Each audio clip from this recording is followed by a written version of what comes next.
तमाम दर्शकों का आज के हमारे कार्यक्रम में बहुत बहुत स्वागत और अभिनंदन। आज हम बात करने वाले हैं विद्यारंभ यानी अक्षर आरंभ शुभ मुहूर्त की।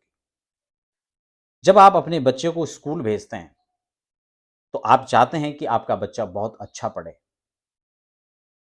आपका बच्चा सबसे आगे पढ़ाई में रहे और अपना एक विशेष स्थान प्राप्त करे, और उसके लिए आप हर तरह हर संभव प्रयास भी करते हैं। आज इसी श्रृंखला में आपका पहला प्रयास, क्योंकि शास्त्रों के अंदर अक्षर आरंभ विद्या आरंभ के लिए मुहूर्त दिया गया है, और हमारे यहाँ मुहूर्त का यही मतलब होता है कि आप अच्छे समय में अच्छे कार्य की शुरुआत कर सकें, ताकि उस कार्य में आने वाली सभी अवरोधताएं खत्म हो जाएं और सकारात्मक माहौल के साथ आप आगे बढ़ें। इसी भाव के साथ मैं सबसे पहले उन अभिभावक, उन बच्चों को अग्रिम शुभकामनाएं प्रेषित करना चाहता हूं जो अब नए सत्र में स्कूल के लिए तैयारी कर रहे हैं। अक्षर आरंभ विद्यारंभ का मुहूर्त आप अपने बच्चे को स्कूल भेजने वाले दिन भी निकाल सकते हैं, उस दिन भी आप करवा सकते हैं। और अगर उस प्रोटोकॉल के अंदर वो नहीं आता है, वो सिस्टम थोड़ा अलग होता है, तो आप उसको घर में मुहूर्त निकाल करके सबसे पहले अक्षर ज्ञान अक्षर आरंभ का मुहूर्त निकालकर आप बच्चे को घर में कलम पेंसिल पेन से आप उनको घर में लिखाना शुरू कर सकते हैं। कैसे, किस तिथि, किस बार, किस नक्षत्र, किस दिन, किस महीनों में आपको ये करना चाहिए, उसको लेकर आज की चर्चा मैं सविस्तार करने वाला हूं। साथ ही साथ एक निवेदन भी यहां पर रहेगा, अगर आप पहली बार चैनल पर विजिट कर रहे हैं तो चैनल को सब्सक्राइब जरूर कर लीजिए, क्योंकि यहां पर आपको प्रामाणिक जानकारियां, चाहे वो अध्यात्म, ज्योतिष, मुहूर्त, व्रत, प्रव आदि सभी चीजों की मैं जानकारी यहां पर समय समय पर देता हूं। कोई प्रश्न होता है तो आप मुझे कमेंट बॉक्स में भेज सकते हैं, समय आने पर हम उस पर चर्चा करेंगे। बिना समय गंवाए फटाफट चर्चा कर लेते हैं। पिछले एक वीडियोस पर जब मैंने अक्षर आरंभ की बात की थी, विद्यारंभ मुहूर्त की बात की थी, तो एक प्रश्न एक दर्शक का था कि आपने महीनों को लेकर चर्चा नहीं किया। इसलिए आज की वीडियोस में सबसे पहले मैं मुहूर्त के इस श्रृंखला में महीने को लेकर बात करूंगा कि विद्या आरंभ के लिए सबसे अच्छा कौन सा महीना होता है। तो मित्रों, यहां पर एक बात मैं आपको बता दूं, क्योंकि बच्चों को हम जब स्कूल भेजते हैं तो खासकर एडमिशन मार्च में होते हैं, अप्रैल में होते हैं, मई में होते हैं, फिर जून में छुट्टियां होती हैं, मई में भी आते के बाद छुट्टियां पड़ जाती हैं, और फिर कहीं कहीं जुलाई में भी एडमिशन हो जाते हैं। वो अलग अलग जगह अलग अलग परिस्थितियां होती हैं। तो इन महीनों के अंदर ही क्या मुहूर्त श्रेष्ठ माना जाएगा, और अगर इन महीनों में मुहूर्त श्रेष्ठ नहीं माना जाएगा तो क्या फिर हम एडमिशन ना करवाएं? ये भी एक प्रश्न होता है। इसीलिए हमने महीने को पिछली बार कार्यक्रम में नहीं रखा था।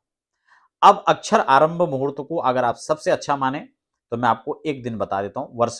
वर्षबंध के अंदर जो माघ का महीना है वो सबसे श्रेष्ठ पड़ेगा, आप किसी भी दिन करवाएं। और माघ में भी शुक्ल पक्ष की पंचमी तिथि यानी गुप्त नवरात्रि की पंचमी तिथि को अगर आप करवाते हैं, बसंत पंचमी को, तो सबसे अच्छा मुहूर्त हो सकता है। और ये सभी के लिए हो सकता है, इसमें किसी को कुछ और देखने की आवश्यकता है ही नहीं। आप सिर्फ शुभ लगन देख करके आप करवा सकते हैं। वो दिन सबसे बेहतर है पूरे वर्ष भर के अंदर, लेकिन सबके लिए वो दिन सुलभ नहीं हो पाएगा। अब ऐसी स्थिति में कौन कौन से तिथि, नक्षत्र, बार कौन कौन से पड़ेंगे, मैं उसको लेकर सविस्तार चर्चा कर रहा हूं।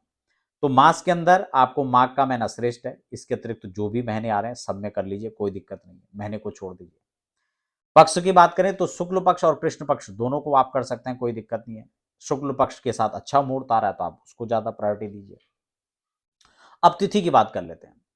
तिथि में सबसे अच्छा आपको ध्यान देना है कि रिक्ता तिथि को हो सके तो इसको अवॉइड करिए। उसमें चतुर्थी आती है, ये नहीं कि गणेश चतुर्थी है तो क्या अच्छा मुहूर्त होगा, नहीं नहीं, इसको छोड़ दीजिए। तो आप चतुर्थी को छोड़ दीजिए, नवमी को छोड़ दीजिए, और चतुर्दशी को छोड़ दीजिए, और अमावस्या को छोड़ दीजिए। रिक्ता के साथ अमावस्या को परित्यक्त करके पूर्णिमा के दिन आप मुहूर्त करवा सकते हैं, अच्छा है। उसके अतिरिक्त कुछ और तिथियां जिनमें कर सकते हैं उनको आप नोट कर लीजिए, जिसमें आपकी द्वितीया तिथि श्रेष्ठ है, तृतीया है, पंचमी है, षष्ठी है, दशमी है, एकादशी और द्वादशी।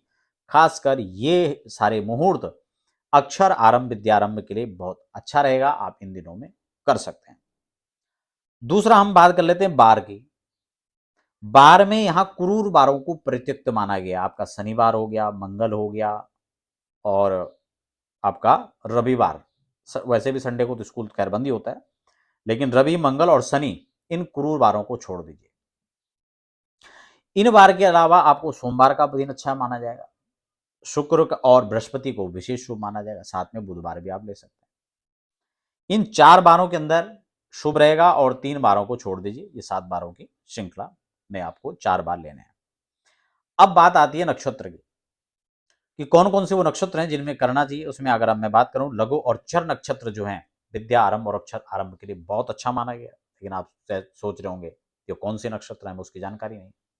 वैसे मैंने इसके लिए अलग से भी कार्यक्रम बनाया जिसमें नक्षत्रों के बारे में आपको बहुत अच्छी स्टडी आप कर सकते हैं, हर मुहूर्त के हिसाब से हर चीज़ों की जानकारी के लिए। लेकिन फिलहाल आपको तो उतनी आवश्यकता नहीं, आप इन नक्षत्रों को नोट कर लीजिए और इनमें से कौन कौन से नक्षत्र हैं जब करना चाहिए उस पर विचार कीजिए। हस्त नक्षत्र पड़े तो बहुत अच्छा है, इसके साथ ही अश्विनी नक्षत्र या पुष्य नक्षत्र आ रहा हो तो भी बहुत अच्छा है। अभिजीत को तो अच्छा माना ही गया, कोई दिक्कत ही नहीं है। स्वाति और पुनर्वसु नक्षत्र भी इसके लिए अच्छा है, जबकि रेवती, चित्रा, अनुराधा और ज्येष्ठ नक्षत्र को भी अक्षर आरंभ या विद्या आरंभ मुहूर्त के लिए उपयुक्त तो माना गया है, यानी वो अच्छे हैं। अब इस कार्यक्रम के अंदर हमने तिथि की बात कर ली है, बार की बात होगी, नक्षत्र की बात, मास पक्ष की बात हम कर चुके हैं। अब बात आता है महत्वपूर्ण लग्न, क्योंकि सर्वे दोषा विनिश्यन्ति लग्न शुद्धि यदा भवेत। मुहूर्त शास्त्र कहता है, ज्योतिष कहता है, अगर आपने लग्न का शोधन कर लिया तो कई दोषों से आपका मुहूर्त विमुक्त हो जाता है, आपका मुहूर्त सटीक और अच्छा होता है। इस लग्न को कैसे हम समझें, इससे पहले यह भी आप समझ लें कि आप अपने बच्चे के जन्म राशि के हिसाब से गोचर के चंद्रमा को जरूर देखें। अच्छे मुहूर्त होने के साथ साथ आपके बच्चे के गोचर चंद्रमा से आपकी बच्चे की राशि से गोचर का चंद्रमा चौथे और 8वें और 12वें स्थान पर विशेषकर नहीं होना चाहिए, उसको अवॉइड करें। ठीक हो गया। अब बात आती है जो लगन आपने साधन किया उस लगन के अंदर शुभ ग्रह प्रायः केंद्र या त्रिकोण भाव में पड़ रहे हो तो अच्छा माना जाएगा। साथ ही साथ त्रिक भाव में क्रूर ग्रह आ रहे हो तो और अच्छा है। तो इस प्रकार से आप लगन को देख लिए। अब एक चीज और है कि आप जब स्कूल में भेज रहे हो तो उससे पहले मेरे हिसाब से इस मुहूर्त को निकालकर घर में अक्षर आरंभ करें, विद्यारंभ का मुहूर्त घर में करें। किसी ब्राह्मण का सानिध्य, किसी आचार्य, किसी वयोवृद्ध का सानिध्य मिल जाए तो बहुत अच्छा है। आप गणेश पूजन, पंचांग पूजन करवा करके और तब करें तो बहुत श्रेष्ठ है। अगर ऐसा संभव नहीं है तो आप खुद भी बच्चे को पूर्वाभिमुख बिठाकर अपने मंदिर में, अपने घर के मंदिर में ही पूर्वाभिमुख बिठाएं, स्वयं उत्तराभिमुख या पश्चिम विमुख होकर के बैठ जाएं और तब भगवान गणपति, सरस्वती, लक्ष्मी इन देवताओं का पूजन करें, अपने इष्ट कुल देवादिक का पूजन करें और तब बच्चे को अक्षर ज्ञान करवाएं। सबसे पहले हो सके तो ह्रीम बीज आप उस बच्चे से लिखवाएं और फिर उसके बाद आप आगे बढ़ें। फिर देखें आपका बच्चा आपके सपनों को कैसे साकार